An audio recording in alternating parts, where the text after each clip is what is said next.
नमस्कार दोस्तों, स्वागत है आपका आपके अपने YouTube चैनल IAS प्रेपर। मित्रों, आरओ एआरओ हिंदी या किसी भी परीक्षा के लिए जो ये हिंदी पूछी जाती है उसका जो हम डिस्कशन कर रहे हैं उसमें एक महत्वपूर्ण टॉपिक होता है वन वर्ड सब्स्टिट्यूशन, यानी कि अनेक शब्दों के स्थान पर एक शब्द। बड़े बड़े सेंटेंस होते हैं, बहुत बड़ा वाक्य कोई एक होता है और उसके स्थान पर हम एक शब्द का प्रयोग कर लेते हैं और वो वाक्य छोटा हो जाता है। लिखने की सुंदरता, बोलने की सुंदरता, यानी कि भाषा की सुंदरता होती है ये, कि बड़ी सी बात को हम छोटे शब्दों में कह दें। इसी की परीक्षा इन प्रश्नों के माध्यम से ली जाती है। इसके अंतर्गत 10 प्रश्न आरओ में पूछे जाते हैं। ऐसे अन्य परीक्षाओं में भी इसका जो भी सिलेबस है प्रश्न पूछे जाते हैं। यहाँ पर हम आज इसको डिस्कस करेंगे और कुछ महत्वपूर्ण अनेक शब्दों के स्थान पर एक शब्दों को देखेंगे। इसमें थ्योरी कुछ नहीं पढ़नी है, कारण यह है कि इसमें कुछ ऐसा नहीं है। बस इतना है, जैसे कहते हैं ना कि गागर में सागर भर देना, यानी कि छोटे से एक शब्द के माध्यम से सूक्त शब्द होते हैं, यानी कि सूक्त वाक्य। जैसे आपने सुना है ना कि बहुत बड़ी बात को, जैसे आप श्लोक पढ़ते हैं उसकी व्याख्या करते हैं, बहुत बड़ा अर्थ निकलता है, लेकिन श्लोक केवल 2 लाइन का होता है। ऐसे ही ये भी है कि छोटा सा एक शब्द जो पूरे वाक्य का अर्थ प्रकट करता है। ध्यान ये रखना है, कई बार मिलते जुलते कई शब्द होते हैं जो कि मिलती जुलती बातों का अर्थ प्रकट करते हैं। आपको कंफ्यूज नहीं होना है कि किसको क्या कहते हैं। चलिए शुरू करते हैं इस यात्रा को। और आज ये पहला डिस्कशन है जिसमें हम कुछ ऐसे शब्दों को देखेंगे जो पूछे गए हैं या पूछे जा सकते हैं विभिन्न परीक्षाओं में, और इसको देख लेंगे। उसके बाद में आगे भी हम कंटिन्यू रखेंगे। और साथ में एक चीज़ और मैं बताता हूँ, टेस्ट होगा, टेस्ट में भी तैयारी हो जाएगी। मैं ओम प्रकाश पांडे, आपका गाइड, आपका दोस्त। चलिए शुरू करते हैं। खाद्य सामग्री जो यात्रा के समय रास्ते में उपभोग के लिए दी जाती है। पहले जब बड़ी बड़ी दूरियां लोगों को तय करनी होती थी, और ये बड़ी दूरी मैं आपको बताऊं कि छोटे समय में, छोटी दूरी को बड़े समय में तय किया जाता था। अब तुम छोटे समय में बहुत बड़ी दूरी तय कर जाते हैं, तो उस समय की बात है। तो ऐसा दिया जाता था। अभी आप टिफिन लेके चलते हैं, साथ में कहीं जाते हैं, तो इसको पाथे कहते हैं। ठीक है ना, ऐसे आपको समझना है, इसलिए एक भूमिका मैंने बताई। आधी रात का समय निशीथ कहलाता है। स्पेलिंग ध्यान रखिएगा, तालब विशा होगा। जिसके पास कुछ ना हो, अकिंचन, आकिंचन नहीं होगा, अकिंचन। एक विकल्प आकिंचन भी दिया रहता है। मोक्ष की इच्छा रखने वाला, मुमुक्षु। माँ, माँ और छा और सब में छोटा ऊ की मात्रा रहेगा, मुमुक्षु। ऐसे ही रंगमंच के पर्दे के पीछे का स्थान नेपथ्य कहलाता है। स्पेलिंग पे बहुत ज़्यादा आपको ध्यान में एकदम से रखना है, इसको इमेज बना लेनी है, स्पेलिंग को ध्यान में रखना है, ध्यान रखिएगा। हवन में जलाने वाली लकड़ी जो होती है उसको समिधा कहते हैं। दिशाएं ही जिनका वस्त्र है, दिगंबर। दिग धन अंबर से दिगंबर बना है, यानी कि दिशाएं ही जिनका वस्त्र हो। जिसका जन्म कन्या के गर्भ से हुआ हो तो उसे कानीन कहते हैं। पेट की अग्नि, इसको जठराग्नि कहते हैं। जो सूर्य, जो स्त्री सूर्य भी न देख सके, जो स्त्री सूर्य भी न देख सके तो असूर्य पश्या कहलाता है ना। अब यहाँ पर एक विकल्प दिया होगा अंधा या अंधी, तो आप ऐसा नहीं कहेंगे, ठीक है। जो युद्ध में स्थिर हो, युधिष्ठिर। और ये पांचों पांडवों में सबसे बड़े भाई थे, ऐसे ही याद रखिए आप इसको। और जो हमेशा रहने वाला है, यानी कि शाश्वत है, तो वो शाश्वत हो जाएगा।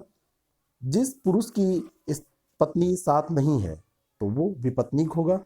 जिस पेड़ के पत्ते झड़ गए हों उसे अपत कहते हैं, आपत कहते हैं। सब पूछे हुए प्रश्न हैं, बहुत ही इंपॉर्टेंट है। तैरने की इच्छा तितीर्षा कहलाती है। यहीं पर अगर आपसे पूछा जाए कि तैरने की इच्छा रखने वाला, तो तितीर्षु हो जाएगा, तितीर्षु, ऐसे इसको कह देंगे, तितीर्षु ऐसे लिख देंगे। जिसे प्रमाण द्वारा सिद्ध न किया जा सके उसे अप्रमेय कहते हैं। उत्तराधिकार में प्राप्त संपत्ति, इसको रिक्त कहते हैं, रिक्त। और यहाँ पर ध्यान रखिएगा, वसीहत मत मारिएगा। वसीहत वो होती है जैसे कोई जिंदा है अभी और अपनी प्रॉपर्टी किसी के नाम ट्रांसफर कर गया, वसीहत लिख के जाता है, उसे वसीयत कहते हैं। वसीहत और रिक्त में कंफ्यूज ना होइएगा। उत्तराधिकार में प्राप्त संपत्ति जो है उसे रिक्त कहते हैं। गिरा हुआ पतित कह सकते हैं। जिसकी आशा न की गई हो, अप्रत्याशित। जिस पर उपकार किया गया हो, उपकृत, उपकृत। युगों से चले आने वाला, यानी कि जो युगों युगों से चला आ रहा है उसे सनातन कहते हैं। जो व्याकरण जानता हो, व्याकरण का जिसको ज्ञान हो, उसे व्याकरण कहते हैं, व्याकरण। जो क्षमा करने योग्य नहीं है, अक्षम्य, अक्षम्य। पश्चिम और उत्तर दिशाओं के मध्यस्थ कोण वायव्य कहते हैं इसको। इसको क्या कहते हैं? वायव्य कहते हैं। और ऐसे ही आपको ध्यान में रखना है, निम्न जाति में जन्म लेने वाला अंत्यज, आ आधा ना, ता या और जा, अंत्यज कहते हैं। जिस पर हमला न किया गया हो, अनाक्रांत। जिस पर हमला न किया गया हो अनाक्रांत, और जिस पर हमला किया गया हो आक्रांत। जैसे हाथ में शूल हो, जिसके हाथ में शूल हो, शूल पाणी, पाणी माने कर होता है, हाथ होता है, तो जिसके हाथ में शूल होगा तो उसे शूलपाणी कहेंगे, जिसके हाथ में वज्र होगा उसे वज्रपाणी कहेंगे। ऐसे ही शब्द बनते हैं। संध्या और रात्रि के बीच का समय गोधूली, शाम का जब समय होता है, पहले गायें चरने जाती थी, गायें जब वहाँ से वापस आती थी, गोधूली उड़ती थी, वही वेला होती थी शाम की, यानी कि रात हो रही होती थी। तो ये संध्या और रात्रि के बीच का समय होता था। जो सब कुछ जानता हो, सर्वज्ञ, और जिसका ज्ञान इंद्रियों द्वारा ना हो, अति इंद्रिय, यानी इंद्रियों द्वारा जिसका ज्ञान नहीं हो सकता है।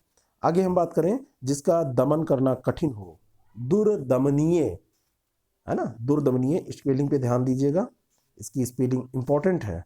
ऐसे ही जानने की इच्छा रखने वाला जिज्ञासु, जीने की प्रबल इच्छा रखने, इच्छा जो होता है उसे जिजीविषा कहते हैं, और इच्छा रखने वाला जिजीविषु हो जाता है।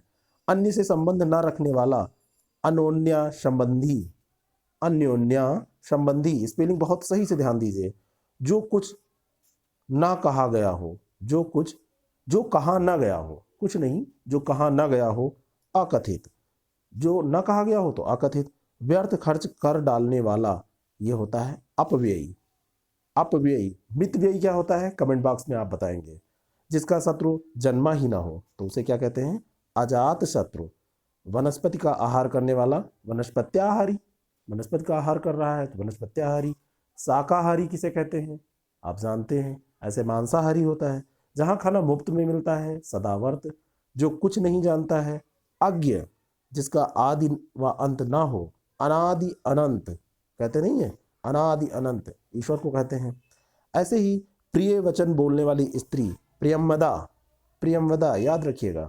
और जो मृत्यु के मुख में आने को हो, मरणासन, मरणासन स्थिति, मरणासन अवस्था। जिसका कोई शत्रु नहीं जन्मा है, अजात शत्रु, रिपीट हो रहा है, केवल सेंटेंस चेंज हो गया है। ज्ञान नेत्र से देखने वाला दिव्य चक्षु, दिव्य चक्षु। आगे हम बात करें, जो अधिक बोलता हो वाचाल होता है। जो व्यक्ति विदेश में रहता है प्रवासी कहते हैं उसे। अनुचित बात करने वाले के लिए आग्रह करना तो दुराग्रह होता है। अनुचित बात करने के लिए आग्रह, दुराग्रह। जिसे जीता ना जा सके अजेय। जो मृत्यु को जीत ले मृत्युंजय, मृत्युंजय या पर बिंदी रहेगी। भू को धारण करने वाला भूधर हो जाएगा।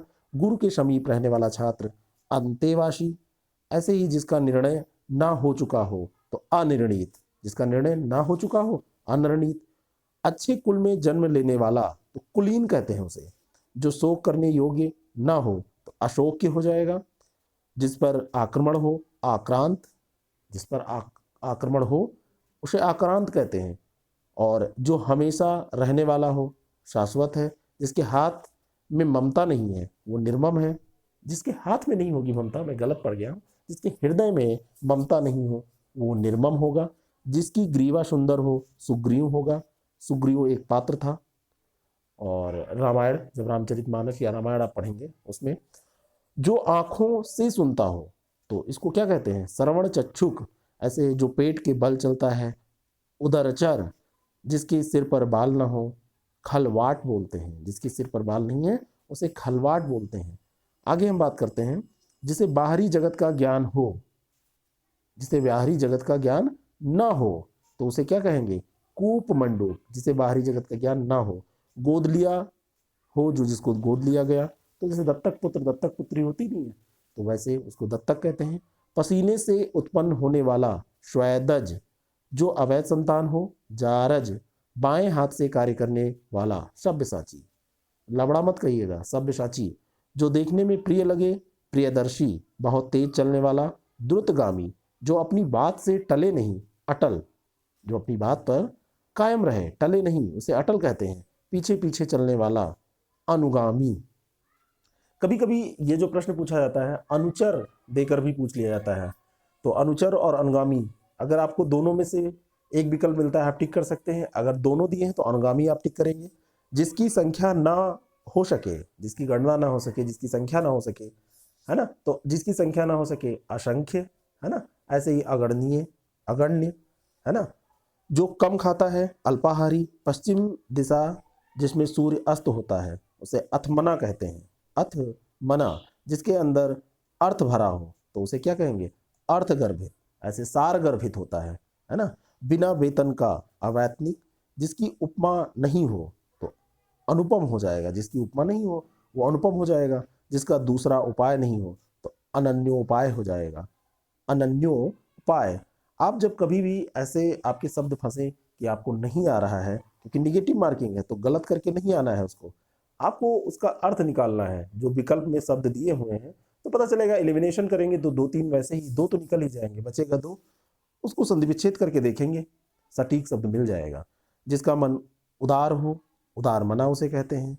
जो उपासना करता है उपासक, जिसकी उपासना की जाए उपास्य, है ना। और जो ये उपास्य ऐसे लिखा जाएगा उपास्य, ठीक है ना, उपास्य। और जो धरती फोड़कर जन्मता है उसे क्या कहते हैं, उद्भिज, उसे क्या कहते हैं, उद्भिज। किसी के खाने से बचा हुआ उच्छिष्ट कहते हैं उसको, उच्छिष्ट। ऐसे ही ताजिया रखने की जगह इमामबाड़ा, इमामबाड़ा आपने सुना होगा, लखनऊ में इमामबाड़ा है, तो वो ताजिया रखने की जगह होती है।